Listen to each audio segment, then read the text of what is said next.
What did you learn about your offense in the scrimmage? I thought that there was guys that are who they are. You know, I thought that Brad was who he is. He was very poised. He was extremely accurate. You know, I thought Braxton made a bunch of plays. You know, I thought that once the offensive line settled, they started to show their potential. You know, they're going against a good defensive front. So early, it's always an initial shock when you come out to practice. But as the day goes on, they get adjusted a little bit, and they end up, and it's a maturing process for them. And I like the way they're maturing, to be honest with you. In the run game, it seemed like all four backs got reps. All four backs did pretty well. I mean, is that your perspective after watching film? They all did you guys see it or no? No. Oh, okay. That's just what we heard. Players afterwards. Oh, okay. Yeah, I thought the backs looked good. I didn't think they missed any runs. I thought they hit the hole and made the plays they should have made.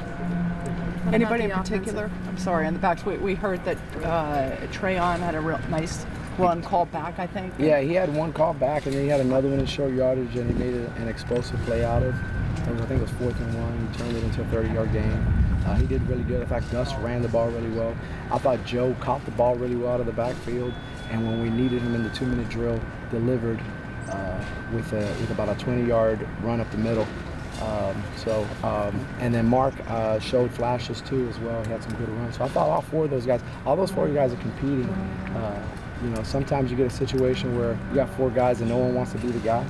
I think you got four guys right now that are kind of, you know, and that was our challenge coming in, was like, you know, are they okay? Are they a group that's going to come in here and just want to be a part of a committee? You know, I think all four guys want to start. So all four guys are really pushing each other. Is this going to be one of those weird? Go ahead. What did you see from that unit? I know that there was a little bit of pressure on some of the QBs. Yeah, I thought early,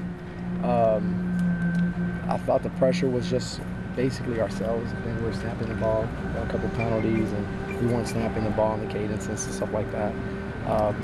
But I thought they did really well. I mean, we did it's 100 plays, so to come out there and expect 0 sacks in 100 plays is a little unrealistic. You know, so you're really looking at a sack per 60.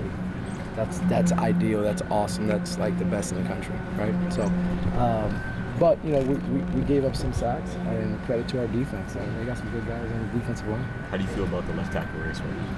It's a good race. It's a good race. They're competing really hard. You know, it's KC and it's Trevor, and they're competing for that left tackle spot. And everybody's really competing. Like, we got a lot of combinations that we're really looking at up front. The good thing is we're with those combinations, we're not messing with the chemistry. So it's very important for Brad to have a certain chemistry, and then always have an emergency like we did last year in case somebody goes down, that you have someone prepared to go in.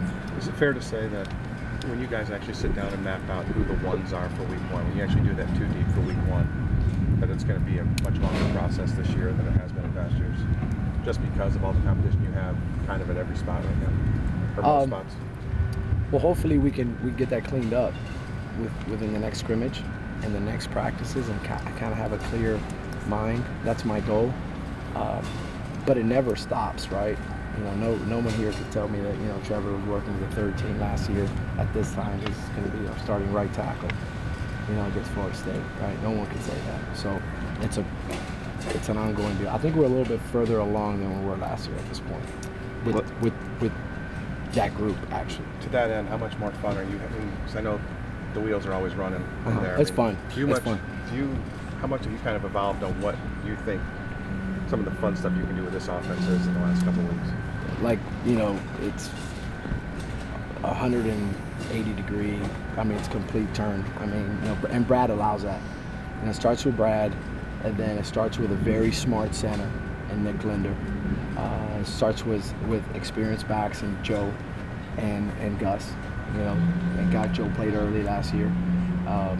And it starts with a receiver group that's really one of the smartest receiver groups I've been around.